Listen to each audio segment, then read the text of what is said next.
Namaste, Minhun K. Namaste, Mainhun Gerard. Namaste, Megun Louis. Namaste, Mainhun Jasper. Namaste. Namaste. Following are the learning outcomes intended to be achieved as a result of presenting the discussion point covered within the lesson. Introduce a description of a selected country including its founder. Assess importance of the chosen country concerning the FOLDI-1 course. Identify the country's most common problem and what the Philippines can learn from it. Our primary IEC tool is venngage. However, we also used Canva to compile the slides, Zoom to record our videos, and CapCut to edit the videos. Let's get to know India and its culture. But before we proceed, let's talk about venngage. For this presentation, we utilized venngage. It is a website where you can create various projects such as infographics, presentations, brochures, reports, data visualizations, and so much more. It can aid individuals in expressing their thoughts and ideas through graphic design. It is student-friendly and it offers a variety of templates. It is also easy to use. However, its features are limited. It is not suitable for group work or group sharing, and downloading work requires an upgrade. Now, let's move on and learn about India. India is one of the world's oldest civilizations located in South Asia. It has a thriving variety and a rich cultural history. New Delhi, the nation's capital and administrative hub, was constructed in the 20th century, south of Old Delhi, the city's historic center. In terms of landmass, it is the seventh largest country with a total area of 3.28 billion square kilometers. India is the second most populous nation after China, with 1.417 billion people, or nearly one-sixth of the world's total population. Its population, which is made up of thousands of different ethnic groups and hundreds of different languages, is governed by a constitutional republic that serves a diverse range of citizens. India is also home to the Taj Mahal, which is one of the most well-known tourist attractions in the world. In addition, India is the birthplace of Indian religions such as Hinduism, Sikhism, Buddhism, Jainism, and other folk religions. But why are we talking about other cultures anyway? How does it concern us? Well, interacting with other nations' cultural backgrounds enable us to comprehend and value the roots of other people. We can better understand one another by becoming fully immersed in cultures different from our own.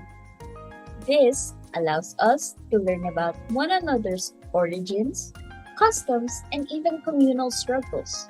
Because of this, we are compelled to question our own ideas about our practices and behaviors, and that fosters remarkable communal development. Now, let us further understand Indian culture. Rich with symbolism and known as the land of surprise and diversity, there is a wide variety of things to do and see in this country. Today, India is a cultural giant for a society that traces its origin to millennia. And now, allow me to take you through the many elements of their culture that contribute to making them Indian. The first interest is their namak, also known as namaskar and namaskar, which is a traditional Hindu non-contact way to properly greet and honor a person or a place at any time of the day. Literally, it means greetings to you. Being a vegetarian in India is much more straightforward because restaurants and their menus are devoted to serving vegetarian meals. Cottage cheese takes place of meat in the dish, which nevertheless manage to taste even better.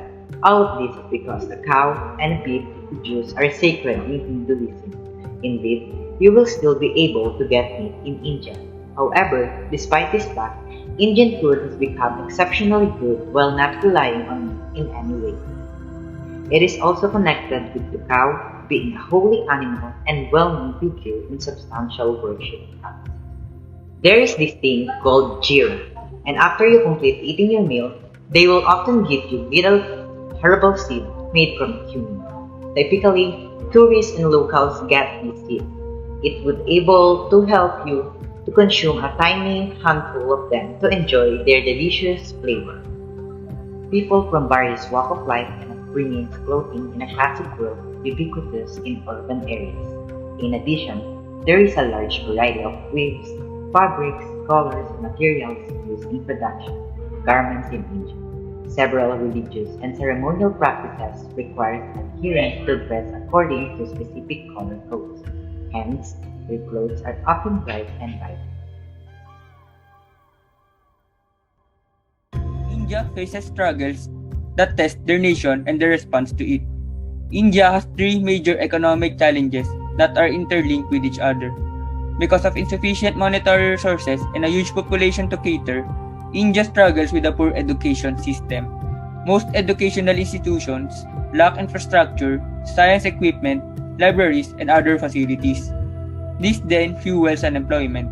Employment is essential especially for a country that has a huge number of individuals. Since unemployment means no income, this then leads to poverty. It is quite evident that there is a need to reinforce India's system of learning to decrease the unemployment and poverty rate. Regarding the unemployment crisis, Mr. Modi, the Indian Prime Minister, who stormed into office in 2014 on a platform of abundant employment, is offering financial incentives to core industries and pursuing a systematic Make in India campaign to promote domestic labor demands. So India's economy has been rapidly growing. India's economic growth has been experiencing a continuous decline from 8.1% in 2021 to 5.7% this year, and is expected to decline to 4.7% next year.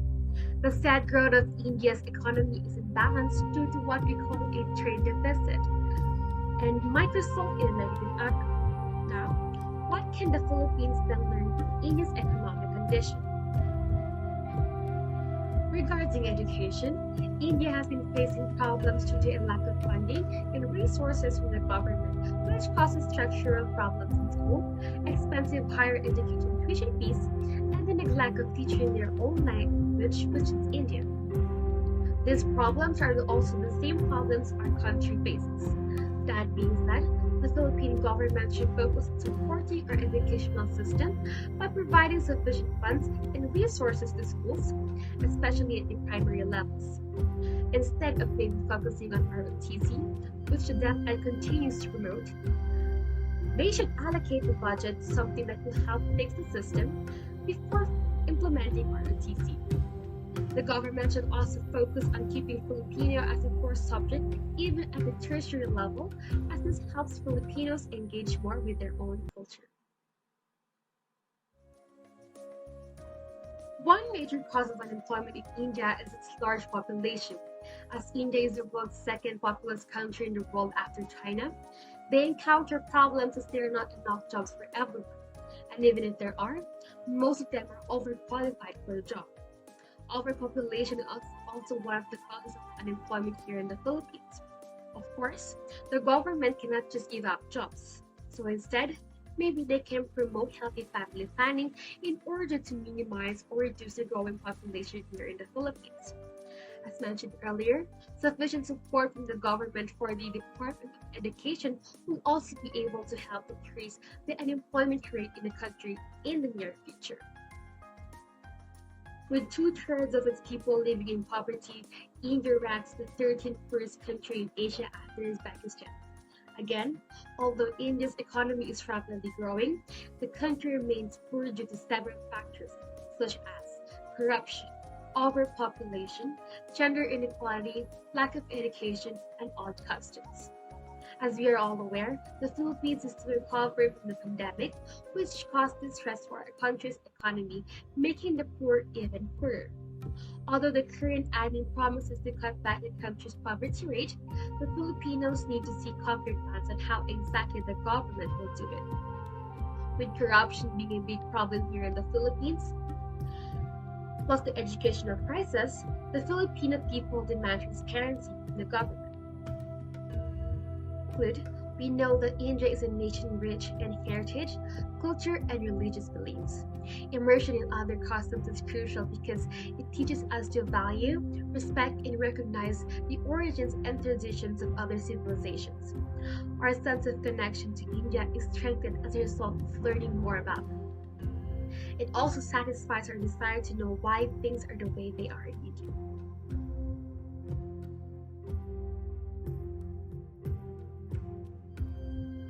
I hope that you found India and our presentation interesting. Thank you for listening.